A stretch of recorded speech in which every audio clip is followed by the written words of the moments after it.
ఇది గులాబ్ జామ్. ఈ ఒక్క గులాబ్ జామ్‌లో ఆల్మోస్ట్ 10-15 గ్రామ్స్ ఆఫ్ షుగర్ ఉంటది. ఇప్పుడు ఇదే గులాబ్ జామ్‌ని మీరు తిన్నారనుకోండి, మీ షుగర్ లెవెల్ అమాంతం సర్రని పైకి లెగుస్తది. అదే నే నేను తిన్నా అనుకోండి, నాది స్పైక్ అవుతది.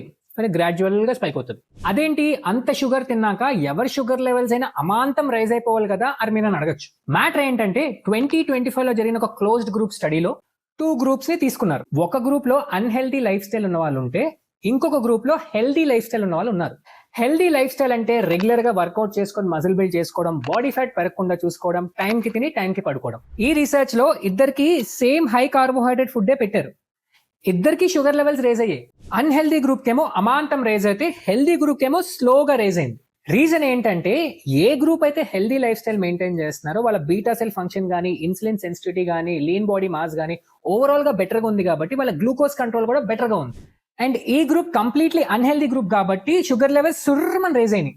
దీని అర్థం ఏంటంటే మీ అందరినీ గులాబ్ జామున్ తినమని కాదు, మీరు మీ లైఫ్ స్టైల్ ని సరిగ్గా మెయింటైన్ చేసుకుని ఫుడ్ ని రెస్పాన్సిబుల్ గా తింటే డయాబెటీస్ గురించి కంగారు పడాల్సిన అవసరం లేదు. అలాగే తినే ప్రతి ఫుడ్ ని చూసి భయపడాల్సిన అవసరం లేదు. లైవ్ ఎగ్జాంపుల్ నేనే. I have a family history of diabetes. మా ఫ్యామిలీలో చాలా మందికి 35 years K diabetes and BP వచ్చాయి. నేను కూడా 35 year old అండ్ రోజుకి 250 నుంచి 300 గ్రామ్స్ ఆఫ్ కార్బోహైడ్రేట్స్ తింటాను. దాంట్లో కంపల్సరీ ఒక కప్ ఆఫ్ షుగర్ తో చేసిన ఐస్ క్రీమ్ కూడా తింటాను.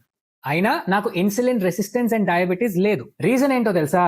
తింటా, పడి తిన్నాం. అలాగే రెగ్యులర్ గా నా వర్కౌట్ ని మెయింటైన్ చేసుకుని స్లీప్ సైకిల్ కూడా మెయింటైన్ చేసుకుంటాం. చాలా మంది కంటెంట్ క్రియేటర్స్ ఒక సీజిఎం ప్యాచ్ పెట్టుకుని ఈ ఫుడ్ తింటే ఎంత షుగర్ లెవెల్ రేస్ అయిపోతుంది అని భయపెడుతూ ఉంటారు. కానీ అసలు మ్యాటర్ ఏంటంటే ఎంత షుగర్ రేస్ అయింది, ఎంతసేపు రేస్ అయింది అనేది మనిషికి డిఫరెంట్ ఉంటుంది. ఒక హెల్దీ లైఫ్ స్టైల్ ఉన్న పర్సన్ కి, అన్హెల్దీ లైఫ్ స్టైల్ ఉన్న పర్సన్ కి చాలా డిఫరెన్స్ ఉంటుంది. అందుకే నేను ఎప్పుడు ఫుడ్ ను చూసి భయపడలేదు, అలా అని సీజిఎం మీటర్ లో పెట్టుకోలేదు. నేను చేసిందల్లా బాధ్యతగా నా లైఫ్ స్టైల్ ని మెయింటైన్ చేసుకున్నా. నేను ఒకప్పుడు 98 kgs ఉన్నోడ్నే పద్ధతులు మార్చుకుని జాగ్రత్త పడ్డా కాబట్టి ఈ రోజు ఎటువంటి ఇష్యూ లేకుండా బతుకుతున్నా. ఫైనల్ గా చెప్పేది ఏంటంటే ఫుడ్ ని చూసి భయపడతారా లేదా అదే ఫుడ్ ని రెస్పాన్సిబుల్ గా ఎంజాయ్ చేస్తారా అనేది మీ లాజిక్ కే వదిలేస్తున్నాను. నేను చెప్పింది కరెక్ట్ అనిపిస్తే మిగతా వాళ్ళకు కూడా షేర్ చేసి ఫాలో అవ్వమని చెప్పండి.